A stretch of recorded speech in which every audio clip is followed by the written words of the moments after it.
एक बार की बात है, प्राचीन एथेंस नगर में हेर्मिया नाम की एक जवान लड़की रहती थी। एथेंस पत्थरों का शहर था और कानून भी बहुत सख्त थे, जिसे ड्यूक थीसियस शासन करते थे, जो जल्द ही शादी करने वाले थे। हेर्मिया अपने प्रेमिक लिसांडर से बेइंतहा मोहब्बत करती थी और वो भी उसे उतनी ही शिद्दत से चाहता था। लेकिन हेर्मिया के पिता एजुस की कुछ और ही इच्छा थी। उन्होंने हेर्मिया की शादी डिमेत्रियस नाम के एक और लड़के से करने का फैसला किया था। एथेंस का कानून बहुत पुराना और कठोर था। अगर हेर्मिया ने अपने पिता की बात नहीं मानी तो उसे भयानक सजा का सामना करना पड़ा। एक जवान दिल के लिए जो सपनों और प्रेम से भरा हो, यह फैसला बहुत कठिन था।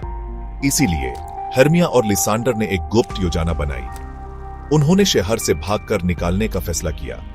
दोनों ने तय किया कि वो एथेंस के बाहर के जंगल में मिलेंगे, एक ऐसी जगह जहां शहर के कठोर कानून उन्हें छू नहीं सकते थे। यह जंगल आम नहीं था, यह एक जादुई जगह थी, राज और पुराने आत्माओं से भरी हुई।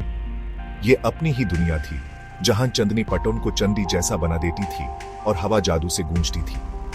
यह जंगल परियों का राजा था, जहां राजा ओबेरॉन और रानी टिटानिया का राज था, जो अपनी ही लड़ाई में उलझे हुए थे और इस वजह से परी दुनिया में भी हलचल मची हुई थी। इसी बीच एक और जवान लड़की हेलेना बहुत उदास थी। वो डिमेत्रियस से प्रेम करती थी, वही लड़का जिसे हेर्मिया की शादी होने वाली थी। पहले डिमेत्रियस भी हेलेना से प्रेम करता था, उसके कान में मधुर बातें कहा करता था, अथेनियन आसमान के नीचे।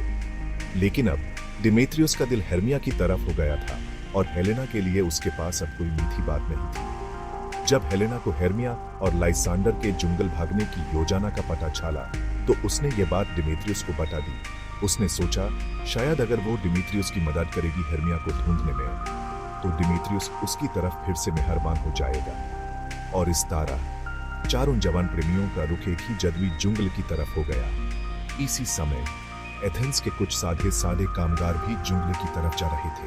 यह लॉक कारपेंटर, वीवर और बेलोज मेंडर थे, जिनके नेता थे पीटर क्विंसेट। लेकिन असली रूहानी नेता थे एक वीवर, निक बॉटम, जो हमेशा आत्मविश्वास और बड़े सपनों से भरा रहता था। ये लोग प्रेम या कानून से भाग नहीं रहे थे, इनकी मंजिल बहुत सीधी थी। ये लोग चुपके से एक नाटक की रिहर्सल करने जा रहे थे।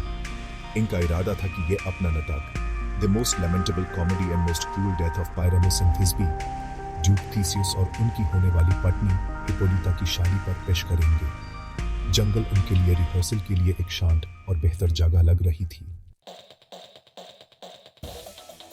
जंगल के गहरे हरियाले दिल में परी राजा ओबेरॉन सब कुछ देख रहा था।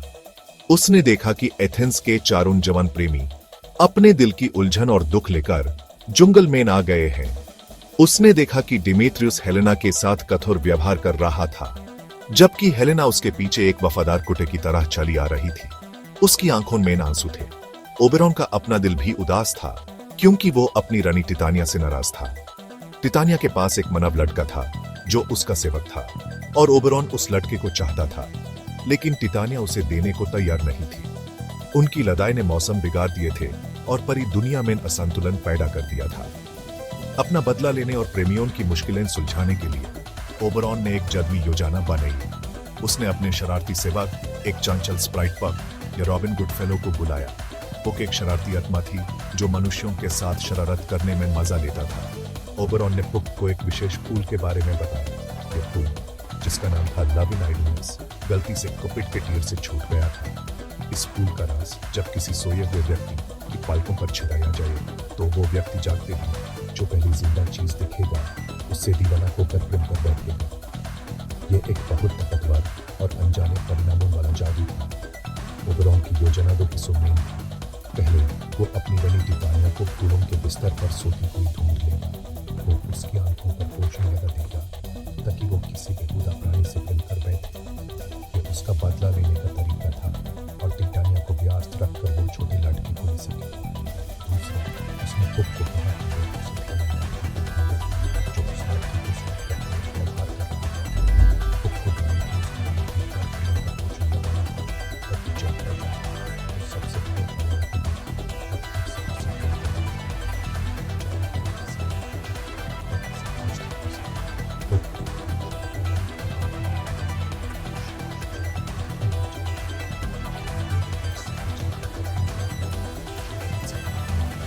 मजा उसे कभी नहीं आया। उसने फूल आसानी से ढूंढ लिया और ओबेरॉन के पास गया। न जाने कुछ बच्चों के कानों को लगा था और बाकी पुक को देखा या दिमाग उसे अपने कपड़े बनाने की। लेकिन जंगल की धूपी रोशनी में अक्सर एक व्यक्ति को दूसरे से गलत समझना आसान हो जाता है।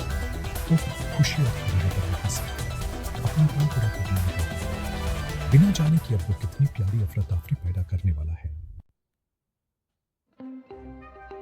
पक जंगल में इधर उधर दौड़ता रहा एक अथीनियन लड़के की तलाश में। जल्दी ही उसने लाइसेंडर और हेर्मिया को देखा, जो अपनी यात्रा से थककर जमीन पर सो रहे थे, थोड़ा अलग अलग। पुक ने देखा कि एक आदमी अथीनियन कप्तान में एक औरत के पास सो रहा है और उसने सीधा मान लिया कि यही वो काथोर डिमेत्रियस है।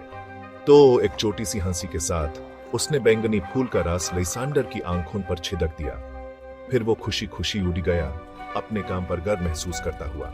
लेकिन कुछ देर बाद हेलेना उस सोए हुए जोड़े के पास आ गई। उसने लाइसेंडर को देखा और दया दिखाते हुए उसे जगाया। जैसे ही लाइसेंडर की आंखें खुली, उनकी नजर हेलेना पर पड़ी। जादू तुरंत असर कर गया। वो अपनी हेर्मिया को तुरंत भूल गया। अचानक उसका दिल हेलेना के लिए प्रेम से भर गया। वो उसे वो ही प्रेम भरे शब्द कहने लगा जो पहले सिर्फ हेर्मिया के लिए रखता था। हेलेना, जिसे डिमेत्रियस के अलावा किसी लड़के से कभी प्रेम नहीं मिला था, पूरी तरह हैरान हो गई। उसने सोचा कि लाइसेंडर उसका मजाक उड़ा रहा है, उसकी उदासी का मजाक बना रहा है। वो गुस्से और उलझन में भाग गई और उसके पीछे जादू के असर में आया लाइसेंडर अपना अमर प्रेम घोषित करता हुआ दौड़ पड़ा। इसी बीच ओबेरॉन ने अपनी रानी टिटानिया को शांत सोई हुई पाई।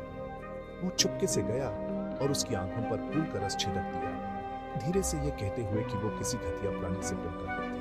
थोड़े ही दूर निक बॉटम और उसके दोस्त अपने नाटक की रिहर्सल कर रहे थे। पुक ने उन्हें देखा और सोचा कि थोड़ी और शरारत की जाए। उसने अपने जादू से बॉटम का सिर एक गधे के सिर में बदल दिया। जब बॉटम के दोस्त ने उसे देखा तो वो चिल्लाते हुए भाग गए, डर के मारे। बॉटम, जो कुछ समझ नहीं पाया था, अकेला रह गया। इसी समय टिटानिया की आंखें खुली। उसने सबसे पहले वीवर को देखा, जिसका सिर अब गधे का था। जादू ने कमाल कर दिया था। खूबसूरत फेरी क्वीन तुरंत इस अनड़ी गधे के सर वाले आदमी पर फिदा हो गई। उसने उस अपना प्यारा बना, अपना मीठे प्रेम का साथी बनाया। उसने अपनी परी से पीस ब्लॉसम, कॉकरोच, मॉथ और मस्टर्ड सीड को हुक्म दिया कि उसकी सेवा करे। उस मीठे एप्रिकॉट खिलाओ और उसके बालों को खुजाओ। Peaseblossom, Cockroach, Moth, Mustardseed Bottom, जो कभी अपनी किस्मत पर सवाल नहीं उठाता था, बड़े उत्साह से अपनी नई जिंदगी में खो गया। उससे बिल्कुल भी पता नहीं था कि उसका सिर गाधे का हो गया है या वो एक जादुई गलत प्रेम का केंद्र बन गया है। जंगल अब पूरी तरह उलझन और मजाक से भरा हुआ था। ओबेरॉन और पुक ने देखा कि उनके बनाए हुए हुंगमे ने और भी ज्यादा उलझन पैदा कर दी है। डिमेत्रियस, जो अभी भी हेर्मिया को ढूंढ रहा था, वहां आ गया। अपनी पहली गलती सुधारने के लिए ओबेरॉन ने डिमेत्रियस की आंखों पर भी प्रेम का पोचन लगा दिया।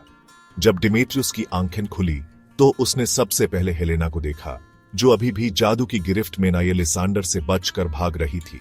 अब दोनों लाडके हेलेना पर दीवाने हो गए, उसकी तारीफों की बरसात करने लगे और उसके लिए लादने लगे।